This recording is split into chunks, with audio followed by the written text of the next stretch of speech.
Greetings, my peeps, and welcome to the All Things Basketball Podcast with your boy GD. In this episode, we'll be talking FIBA World Cup. We'll give you a wrap-up of that as far as the USA team goes and what lies ahead for them. So just sit back, relax, and enjoy the show.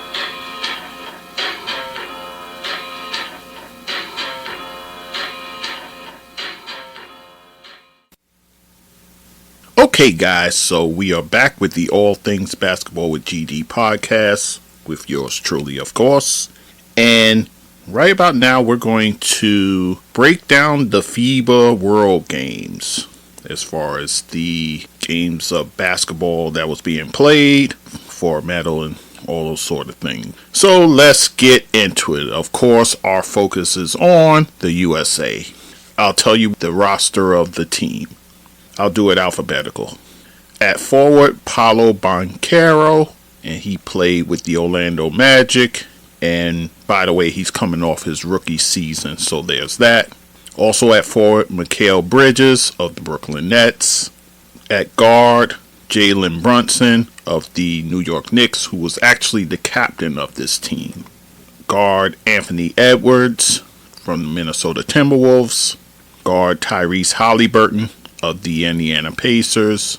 Forward, Josh Hart of the New York Knicks. Forward, Brandon Ingram of the New Orleans Pelicans. Forward / center, I would say, Jaren Jackson Jr. of the Memphis Grizzlies. Forward, Cameron Johnson of the Brooklyn Nets. At center, Walker Kessler of the Utah Jazz, who also is coming off his rookie season. Center forward, Bobby Portis Jr. of the Milwaukee Bucks. And then rounding out, guard, Austin Reeves. So that is your roster as far as the USA go. They played in 5 exhibition games and won all 5 of those games. They beat the likes of Puerto Rico, Slovenia. They also beat Spain, Germany in kind of a close game, and also Greece. So they go 5-0 on their exhibition tour. So with that said, they enter the FIBA World Cup. And in the first round, they do well. They beat New Zealand 99-72. That's the game where New Zealand does kind of the tribal war chant and so forth. Supposed to intimidate their opponents. Not so much for the USA. So the USA wins big in that game.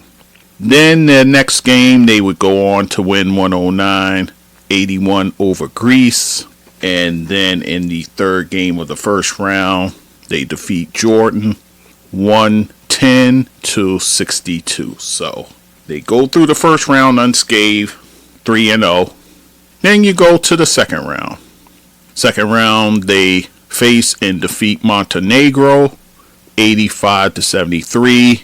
And then they suffered their first loss in the FIBA World Games, where they lose to Lithuania. And they lose that game 110-104. And that's a game where Lithuania was absolutely unconscious from 3. They actually hit their first 9 shots from 3. And for the game, they end up going 14 of 25. So they couldn't miss from 3. And that really sunk the U.S. team. So they end up losing the game. So now they're 4-1. Then they reached the quarterfinals where they beat Italy 100-63. And then the next 2 games, not so good, guys. In the semifinals, they are defeated by Germany 113-111 in a very close game there. But they couldn't get the win. And in that game, there was no Brandon Ingram. Well, I'll talk about the players in depth in a minute. And then in the bronze game, where they faced Canada, a team that's pretty loaded with NBA star talent. And in that bronze game, they go down to Canada 127-118. And that game actually went into overtime. So the U.S. team comes home without any medals. Of course, they are now the subject of ridicule all over the place. And, this roster was flawed. I'll give you that. Definitely could use some more bigs. I mean, the fact that you had to go with Jaren Jackson Jr., who was a fine player in his own right, but I think you needed more than him. Walker Kessler, this is a kid coming off his rookie season, so for him to be thrown into international play right off the bat, I don't think that was fair to him. Bobby Portis Jr., it wasn't good inside, that's for sure. You could have used the likes of a Brook Lopez. You could have used the likes of a Jared Allen. You could have used the likes of even Evan Mobley, who's a defensive presence inside, who can defend multiple positions as well. But, yeah, so not good, guys, not good. And Paulo Banchero, he's a power forward, but he kind of plays to the outside. He's not really a banger like that. He's taking this game more to the perimeter. So there's that. But you would think they would at least get a medal, which they make history with this for them. Actually, back-to-back years not to medal. It hasn't happened since the 70s, I want to say. And then for a team like Canada, they get their first medal in 60 years. So, and I was talking to my boy D about this. I remember Canada where you barely had one or two players who had any kind of NBA background. Now you got a team full of them. So this is a different Canada team than the teams I grew up with. I remember Steve Nash being on there, but not much of anything else, to be honest with you. So Canada has come a long way. And I think the bottom line, guys, is the world has caught up. And, if you're the USA, you got to bring a solid team there. You have to do it. Now you got players saying, before I even go there, in terms of the players that could return maybe for the Paris Olympics in 2024, I would say definitely Anthony Edwards, who really showed himself in this round of play. He really played well. Mikal Bridges is a guy I think you can bring back, especially a guy who's durable, who can defend. Definitely need those type of role players on your team. So I could definitely see him coming back. Maybe a Josh Hart, even though him and Mikal is kind of in the same vein in that regard. Josh Hart, a better rebounder, that's for sure. So you need those kind of role players amongst the stars. You need guys to do the dirty work. Tyrese Halliburton, I'm lukewarm on that. I don't know if he comes back. Especially if you get guys like the guys I'm going to name, then where's there room for Halliburton? So there's that. Austin Reeves, I think a guy who could possibly be on the fence. He played well in this tournament. I grant you that. He definitely did. Jalen Brunson, I think his game more caters to the NBA than international play. It's just hard for him to kind of get off the type of shots that he usually gets in the NBA during the international play. But, he did the best he could. Then you have guys like Brandon Ingram. I don't know what happened with him, but him and Steve Kerr just didn't click whatsoever. And he was kind of made the fall guy a little bit there. Then Steve Kerr replaced him in the lineup with Josh Hart. So there's that dynamic. So when the season starts, guys, I would circle the first Pelicans-Warriors game, because I think Brandon Ingram probably is going to have a chip on his shoulder from, the way he was dealt with in these games. But that's a story for another day. Jaren Jackson, I just think too much of the load was on him. He ended up getting into foul trouble and things like that. And once that happened, the USA team really got exposed. So, again, if you have a guy like Jared Allen in there, you don't have to tax Jaren Jackson Jr. that much. You needed another legit big in there. Someone with, I guess, kind of experience. Oh, Brook Lopez. somebody who's a vet who's played internationally before. He's a guy you could have used. And that was another flaw with this team. There was no player with previous international experience, other than maybe Jalen Brunson when he was with the 19 and under team. I mean, apart from that, no one here really had international play experience, and you have to have that on your team, I think. Yeah, so that was another thing with this team. And then now you have, before I go to the guys wanting to play, so when all is said and done, Germany ends up getting the gold medal. They beat Serbia 83-77. Germany with a team comprising of Dennis Schroeder, who was actually the captain. And remember, during these FIBA games, him and the coach got into it a little bit. But I guess, sometimes a little tension is good for your team. So I guess that kind of helped the team. So you had Dennis Schroeder as the captain, Franz Wagner from the Orlando Magic, along with his brother, Mo Wagner, and Daniel Theis, who's with the Indiana Pacers at last check. So you have these guys here with international experience, and plus you have a German team that's, played together pretty much during the Euro Leagues and all that kind of stuff. So, and that's the thing, guys. When you already have a team that's formed and you're just adding pieces like a Schroeder, like the Wagner boys, it's not much of an adjustment you have to make. Whereas the USA team, you're just throwing everybody together and hoping for the best. So there's that dynamic. Serbia, actually that is the Joker's, his team, but he didn't play in these games.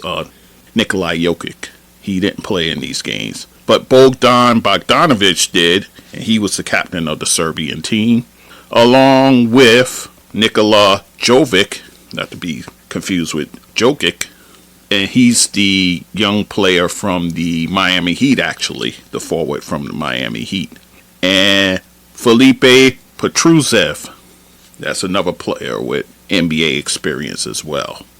And then, of course, the Lithuanian team that the USA lost to during the second round, that had Giannis Valanciunas on there, as well as Ignas Brazdeikis and also Madagas Kaminstas. These are guys who played in the NBA at some point. Actually, two of these guys were former Knicks. And then you have Rokas Jokubaitis. And the Knicks have the draft rights to him, but he continues to stay overseas. So one day he'll come over, we'll see. Yeah, so you have that dynamic there. And then the Canadian team full of NBA players, like I said. Kelly Olynyk, he was actually the captain of this team. RJ Barrett of the Knicks was there. Shai Gilgeous-Alexander, Dylan Brooks, as well as Lou Dort, Dwight Powell, Nickeil Alexander-Walker. So you have all these guys that's played in the NBA. So again, I say the fact that most of these teams have at least one player who is playing in or has played in the NBA. So, and that's the whole thing with, the NBA being so global. These guys are going to come in and, they come from all these different countries, and that's a good thing to grow your game. But in the same token, you got to know that the growth of the game means your team has to adapt to that growth. Yeah, so with all that said, again, USA, no medals. They come home empty-handed. Now you got players who want to play now. LeBron James has come out. He said him and AD would like to be a part of the next team. Also, Steph Curry, there's been rumblings about him joining. Kevin Durant, De'Aaron Fox now. Even Kyrie Irving, I heard his name. That would be an interesting dynamic. Devin Booker, Draymond Green, Damian Lillard, those are other names that are being thrown out there. Most of these guys have played on the international stage, so And that's the whole thing. Somebody in the USA's, I don't want to say front office, but amongst management there has to impress upon these players the importance of playing in these international games. Not just the Olympic games, but the FIBA games, which are highly competitive. And some people say it's even more competitive than the Olympics themselves. So someone has to get that point across. I understand, I get it. Grant Hill is now in charge of that sort of thing now. He's been handed the reins. But, Grant, and that's the thing, Grant is such a nice guy. But he's got to, lay down the law that, look, we need you for these other tournaments as well as the Olympics. So I don't know how you get that done, but Grant Hill and the powers that be have to figure that out. So with that said, in terms of the coaching, I'm going to say something that probably going to sound outlandish, but I'll say it. Steve Kerr needs to be one and done as USA coach. He does too much of this small ball, and that's not going to work on the international stage. It just isn't. So, predecessor of his, Don Nelson, even he knew better when he coached Dream Team 2. He had Shaquille O'Neal on there. He can't go small when you got a Shaquille O'Neal in your arsenal. No way. So you have to adapt to the international play. So, I say, and it's not unprecedented, guys, where a coach is like one and done. We've seen it with, for instance, how this stuff all came to be. John Thompson, the late John Thompson, he coached that 1988 team of college kids that pretty much got ran over by the Russian team and others, and that kind of laid the groundwork for NBA players to now be invited or part of the international play. So he was one and done. Larry Brown, who we know what his team did, I believe they even failed the medal, and you saw what happened with that. So it's not out of the realm of possibility to have a coach one and done. So I say put Eric Spoelstra as the next USA Olympic coach. Eric Spoelstra, I trust him to employ bigs because you're going to need them, especially in the Olympics. Especially if you end up getting a guy like Bam Adebayo to be on the team. Spoelstra's going to play him. You add in a guy like Anthony Davis and Jaren Jackson Jr., then you got a solid middle there. So you add those three guys, now you're saying something. But this small ball stuff, that's not going to work overseas. It's just not. The fact that Josh Hart ended up being the lead rebounder over there is insane. So, yeah, I think Steve Kerr, if I was Grant Hill, I'd be like, Steve Kerr, we appreciate what you did in this brief time, but we need to go in a different direction. And that's okay. That's all right. Again, a guy like Eric Spoelstra, I can even go Tyronn Lue if you want. But I would say Eric Spoelstra first. Get a guy like that to coach this team. And then, you're saying something. And then, Steve Kerr, he wants to make excuses as far as those teams had continuity. We didn't. Now could be the complaint of any USA basketball coach. That could be their complaint. But you got to suck it up and whip these guys into shape and have them go out there. You didn't say that during the exhibition games where you went 5-0. So why is it all of a sudden a problem when you start getting into the latter stages of the tournament? So I'm just putting it out there, guys. Grant Hill, I don't know if you're listening, but yeah, tell Steve Kerr, we appreciate what you did, but we're going in a different direction. And you bring in the Eric Spoelstra. Then you bring home the gold in 2024. So that's just my thought on that. So anyhow, so I think this is going to be a short episode, guys. I just wanted to cover the FIBA and so forth. My next episode, which will probably run together with this, will be the WNBA. The season's over now. We now get to talk WNBA playoffs. We'll do that. We'll talk about everything that's happened at the end. I'll give you my predictions for the postseason awards, and so on and so forth. So, alright guys, so that's going to do it for me. All things basketball with GD.com. That's the website. To email me, that's sportsdudegd@gmail.com. You can send emails there. Write reviews, guys. Write it on the website. I'm on YouTube. You can go and like the video. You can comment over there as well. Apple Podcasts, I'm there as well. You can also do reviews there also. So, I'm all over the place, social media and so forth. Twitter and X, we don't get along, but if I get desperate, then I go there. All right, so that is it, guys. As always, I thank you for listening, and we will talk soon. So, my peeps, if you like what you're listening to, you can go to my website, www.allthingsbasketballwithgd.com. You can also email me at thatsportsdudegd@gmail.com. To support this podcast, you can go to my PayPal, and that email is thatsportsdudegd@gmail.com. Also on my Anchor page, I have a support button there that you can also use to help the podcast. I'm on all the major platforms like Anchor, Spreaker, Google Podcasts, Amazon, SoundCloud, YouTube, Castbox, Radio Public, Podchaser, just to name a few. And also you can find me on social media, Facebook, Instagram, Twitter, TikTok, Clubhouse, and Fanbase. So, once again, I thank you for listening and supporting this podcast. And take care and be safe.